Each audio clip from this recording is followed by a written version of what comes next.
The American people deserve transparency from the United States government and their elected officials. Unfortunately, they're not getting it. And this isn't a partisan matter. It's a bipartisan one. Let's look at two United States senators in the headlines right now because of their physical condition. Senator Mitch McConnell, age 81, and Senator Dianne Feinstein, 89. One a Republican, one a Democrat. Mitch McConnell hasn't been seen in public since it was reported that he slipped and fell and concussed himself in his hotel room in Manhattan after a Republican fundraising dinner. Dianne Feinstein hasn't been seen in months. Let's talk about Senator Feinstein first. First, Senator Feinstein should be given her due. She is a titanic figure in the history of California politics, from the moment that she took office in the crisis of Mayor Mosconi's shooting in San Francisco and the murder of Harvey Milk alongside him.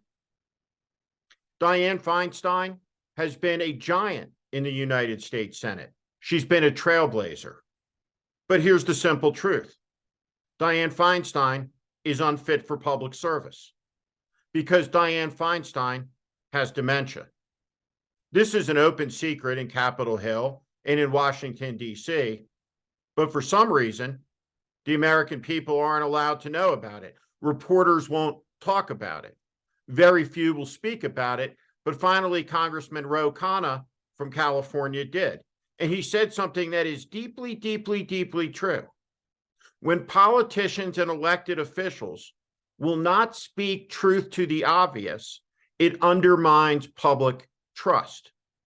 Now, we live in an era where trust has collapsed completely between the American people in nearly every single institution that you could think to name. I could talk for hours going through institution after institution, but for purposes of this video, I'll just give a couple of examples, starting with Clarence Thomas, Senator Feinstein, and Mitch McConnell. Now, there's no corruption involved in Senator Feinstein other than this small corruption. She has an unelected staff that is pretending to be the U.S. senator in the completion of her duties.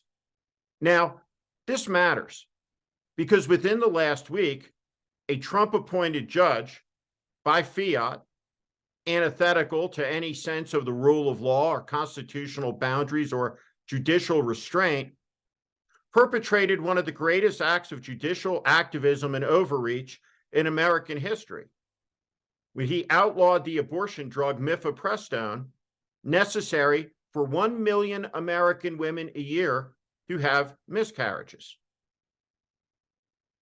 The Democrats have an opportunity to confirm judges because they narrowly control the United States Senate right now and have a Democratic president. Now, it's important to remember, if Ruth Bader Ginsburg had resigned her seat, which she should have done as somebody who was afflicted with pancreatic cancer, with a Democratic president in the White House, America would still have abortion rights. But that's not what happened. And so now when we look at the situation, the opportunity to appoint judges who will push back against this moment of MAGA judicial activism, the Democrats lack the votes to do so because Dianne Feinstein has not been able to be at work. Now, because this has blown up into the public, because of the frustration of the nominees and the administration, the fact that the Democratic Party can't appoint judges after 4 years of radical appointments has finally caused Dianne Feinstein's staff to announce that the senator will resign from the Judiciary Committee. But the fact remains, California needs a fighting U.S. senator, and the Democratic Party needs candidates who can articulate democratic values, the values of pluralism, the values of equal protection under the law, and can help to articulate a vision for making this country better. Dianne Feinstein has served and served well, but her time has come. Now, as for Mitch McConnell, the American people were told that he was concussed. is far more than a concussion, obviously. And like Senator Feinstein, the news with Mitch McConnell has come with leaks that have exploded into the Washington, D.C. trade press. Here's the deal. He's the Senate Majority Leader, and as such, he loses a lot of privacy with regard to his health and his functionality.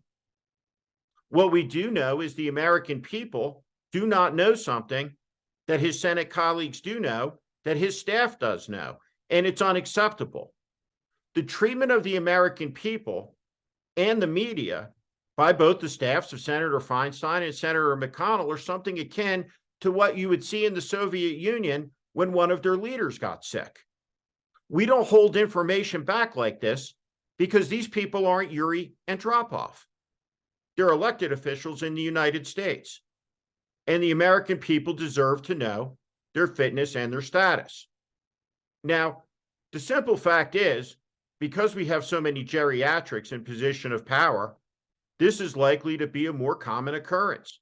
Slips and falls and concussions that end careers. We shouldn't have a lack of sympathy, but at the end of the day, there's a corrosive effect when the truth is not told, when facts are hidden. And let's extend it out forward a little bit more, away from the health to the next line, which is Clarence Thomas's "Trust Me." Well, now we know that Clarence Thomas, by receiving homes for his family members, including apparently himself, and not reporting it, actually did break the law, broke judicial ethics reporting laws under federal law. Now, Clarence Thomas is a crook. That much is obvious. This is a Supreme Court justice who's taking money all sorts of different ways from a billionaire who has interest before the court and also collects Adolf Hitler paraphernalia, including Hitler paintings. Terrific. Now, when you look at the collapse of trust in American society, we've lost trust in the Supreme Court as a people because of the lack of integrity of men like Clarence Thomas. Now, when it comes to the legacy of Mitch McConnell, I thought about it.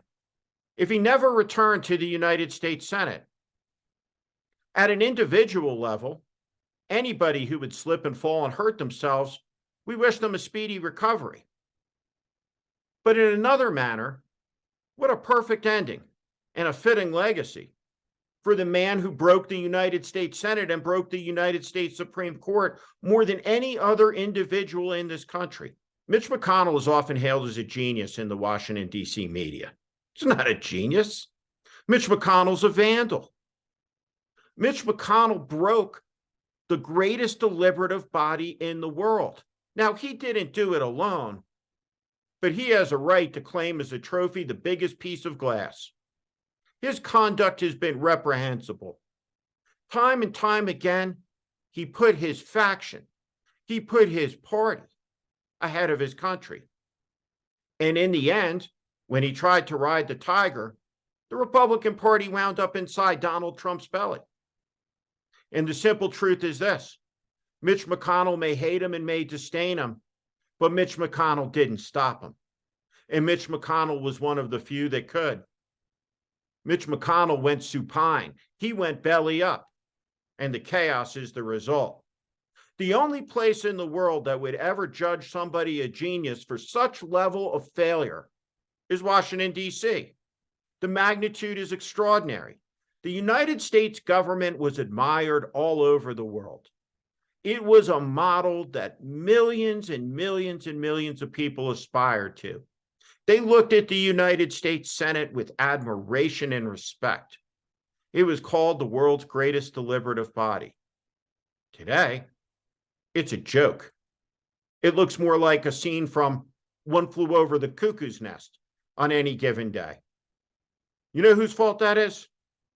Well, it's Mitch McConnell's. Not alone, but he's a majority shareholder, to say the least. Now, when you look at these people, Dianne Feinstein, Mitch McConnell, Clarence Thomas, all of this adds to the corrosive nature of this moment by collapsing what little measure of trust is left. Why can't the American people get the truth about their leaders.